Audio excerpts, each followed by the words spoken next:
Ya, bismillahirrahmanirrahim. Assalamualaikum warahmatullahi wabarakatuh. Eh, Perkenalkan, nama saya Rahadian Nur Syahrul Ramadan, NIM 9322066, kelas TPIP 2. Oke, pada kesempatan kali ini saya akan menjalankan tugas ujian tengah semester dari mata kuliah Agama Islam untuk menjawab beberapa pertanyaan yang religius. Oke, kita masuk ke jawaban yang pertama.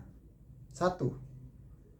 Hal yang membuat saya yakin akan hadirnya Allah dalam kehidupan saya adalah saya merasa banyak langkah-langkah besar dalam hidup saya yang saya rasa itu adalah tuntunan dari Allah Subhanahu wa Ta'ala. Kemudian yang kedua, kebesaran Allah yang pernah saya rasakan salah satunya adalah karena saya bisa diterima kuliah di Politeknik Industri Petrokimia Banten.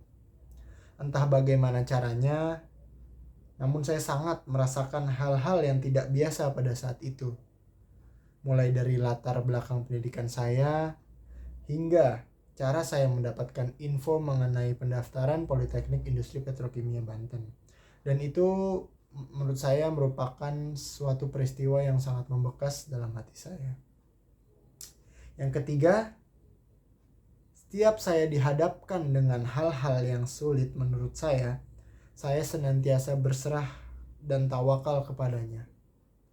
Dan alhamdulillah dengan usaha yang saya curahkan serta doa yang saya kunjung panjatkan, entah kenapa semua itu mampu saya lalui. Yang ketiga, nomor keempat, kisah Rasulullah yang bagi saya sangat membekas bagi saya adalah kisah di mana Rasulullah saat mendakwahi Taif, di mana pada saat mendakwahi Taif itu Rasulullah datang dengan niat yang suci, datang dengan niat untuk memberikan pemahaman yang lebih baik kepada rakyat Taif, namun niat suci Rasulullah itu dibalas dengan lemparan-lemparan batu yang diberikan oleh warga Taif kepada Rasulullah. Pada saat kejadian itu, alhasil Rasulullah berlumuran darah dan penuh dengan luka-luka. Namun yang menjadikan cerita ini begitu membekas buat saya adalah bagaimana sikap Rasul atas tindakan dari kaum Taif itu sendiri. Rasul pantang menyerah dan senantiasa berkata, "Ya Allah, berikanlah petunjukmu kepada kaumku. Mereka berbuat itu karena mereka sejatinya belum tahu. Aku masih berharap mereka dapat bersyahadat. Aku masih berharap mereka mempunyai keturunan anak yang mewariskan ilmu agama ini." Nomor 5.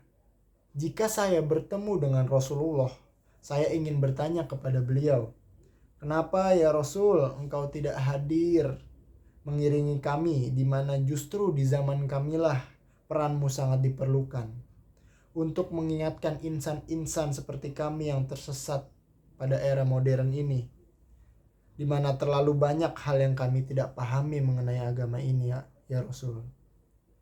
Nomor 6. Hal yang senantiasa saya contoh dari sifat-sifat Rasul adalah saya senantiasa setiap hari mencoba untuk berprasangka baik terhadap kejadian-kejadian maupun peristiwa yang menimpa saya. Ini senantiasa dilakukan Rasul pada saat Rasulullah dihadapkan dengan masalah-masalah mengenai dakwah beliau.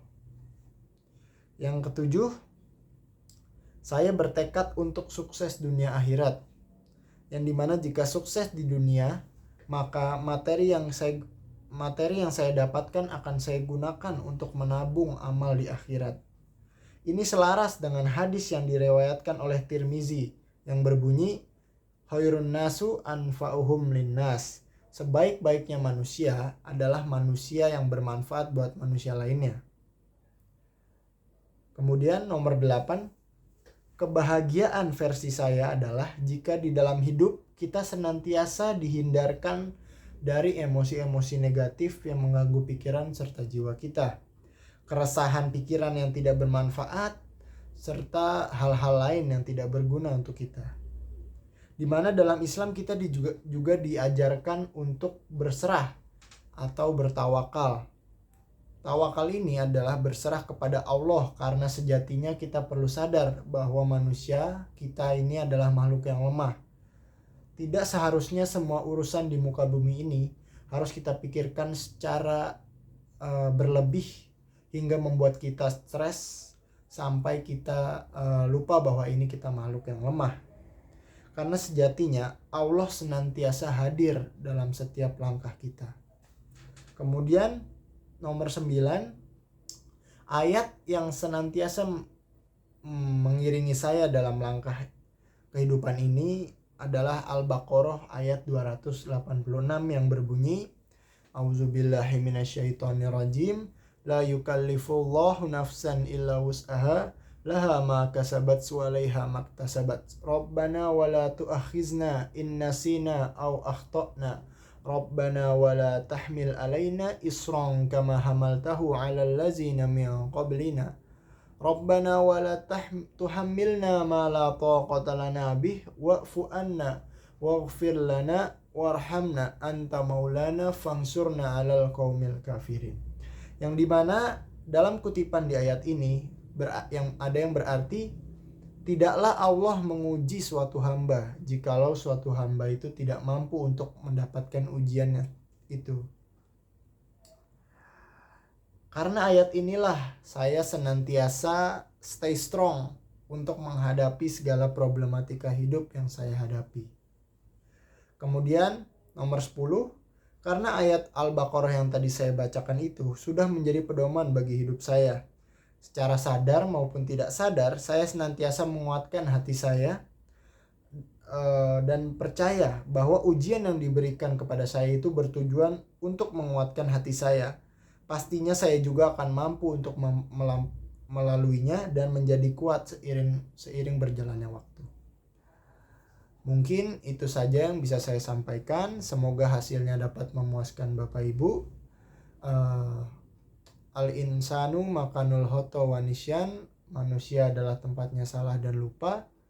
Jika ada kesalahan datangnya dari saya, dan jika ada kebenaran datangnya dari Allah Subhanahu wa taala. Billahi taufik wal hidayah. Wassalamualaikum warahmatullahi wabarakatuh. Mati.